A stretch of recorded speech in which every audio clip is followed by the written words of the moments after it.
Hello, everyone, and welcome to Daily English Dose. Today, I've brought you a story about how a small act of courage on an ordinary day can change lives. This isn't just a story.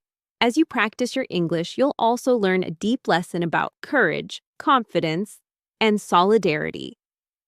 Are you ready? Then let's begin. My name is Daniel. I'm 25 years old, and I live in Chicago. My life was very ordinary. I worked at a small coffee shop near the train station. My days were always the same, waking up early, hearing the sound of the coffee machine, breathing in the smell, making coffee, smiling at customers, sometimes getting small tips, then going home and eating my frozen dinners alone in front of the TV. Life went on like this, and I'd gotten used to it. Maybe I had to get used to it. But last Friday, it wasn't an ordinary day. It was raining that morning. The sky was gray and hung over the city like a sad blanket. The cafe windows were fogged up. Outside, people rushed by with their umbrellas, and cars splashed through puddles. Inside, it was warm and smelled of coffee. That's when the door opened and a cold gust of air came in. A young woman entered. Rainwater dripped from her.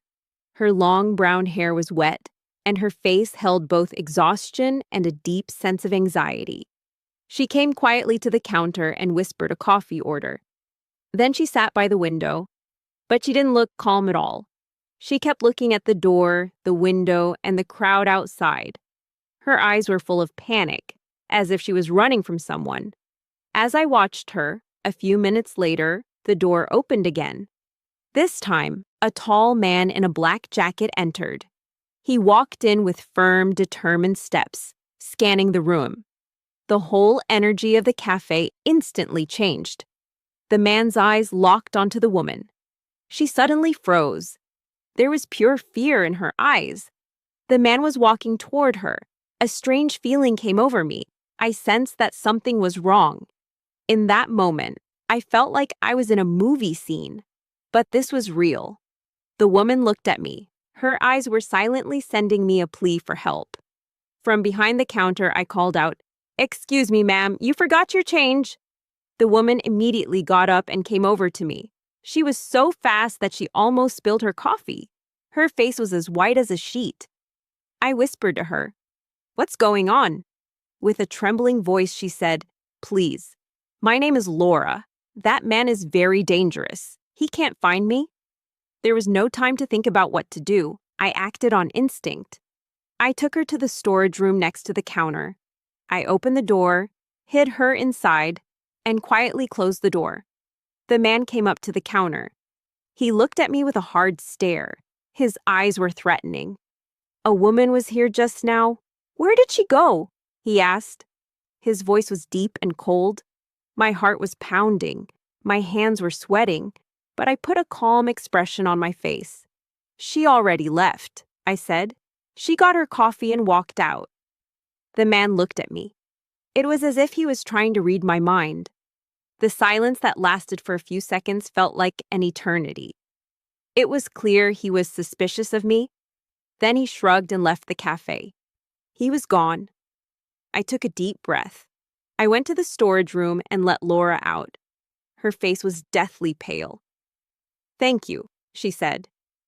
"Why did you do that?" "I don't know," I said honestly. "It just felt like the right thing to do." "He won't give up," Laura said. "Once he's after someone, he never lets go." We sat down, and she told me everything. Laura worked at a big international company. There, she discovered that the company's executives were involved in illegal activities, serious corruption, and fraud. She had secretly copied the documents. She had the proof. But these documents would expose some very powerful and dangerous people. So they had sent this man, a fixer, to silence her. She couldn't tell her family or friends. She thought it would be too dangerous for them. I, Daniel, was just an ordinary guy who worked in a simple coffee shop. I lived in my own small world. But when I saw the fear in Laura's eyes, I couldn't back down. "I'll help you," I said. "I'll help you get these documents to the police." The rain was still pouring down. We left the cafe and walked quickly. When I looked behind me, yes, the man was still following us. Run, I said. We ran through narrow streets, through crowds, through the market. Our footsteps echoed with the sound of the rain. Raindrops were hitting my face, my lungs were burning, but I kept going. We turned into a side alley. It was an old abandoned street with many garbage cans. We hid behind a large dumpster. We were breathing heavily. He passed by us. He just passed by. We held our breath. My heart was about to jump out of my chest. When he was gone, we took a deep breath. Laura was trembling as she showed me the USB stick. All the evidence is here, she said. I have to get this to the police. Otherwise, I'll never be safe. We ran to the train station. It was crowded. The announcement was made. The train is about to depart. Just as we were about to get on, the man appeared in front of us again. He was coming toward us through the crowd at a fast pace. In that moment, time slowed down. There was fear on Laura's face. I had only one choice: back down or go all the way. In a few seconds, my whole life flashed before my eyes. I, Daniel, the man who ran from everything, was now fighting to save a stranger. I grabbed her hand. Now, I said. We ran with all our might and jumped onto the train at the last second.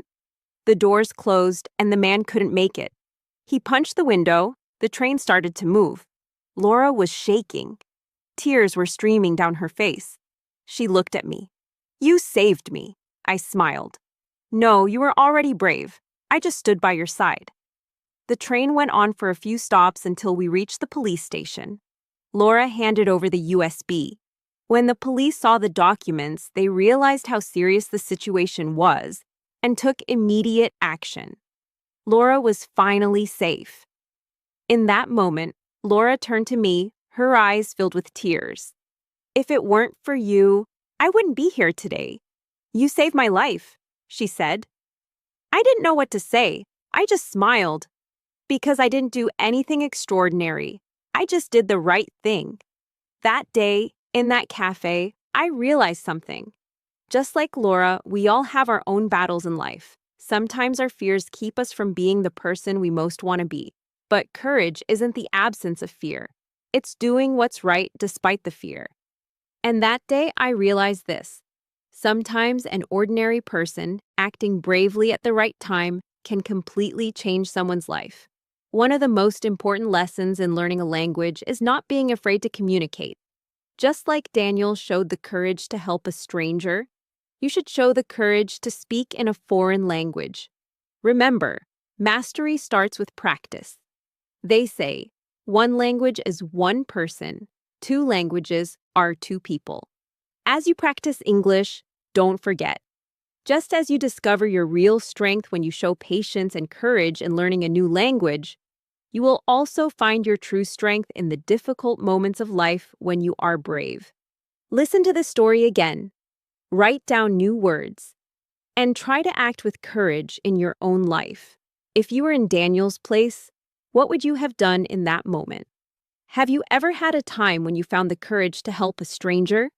Share your stories in the comments. If you like this story, don't forget to check out our other English learning stories on our channel. See you in the next video. Remember, consistent listening, confident speaking.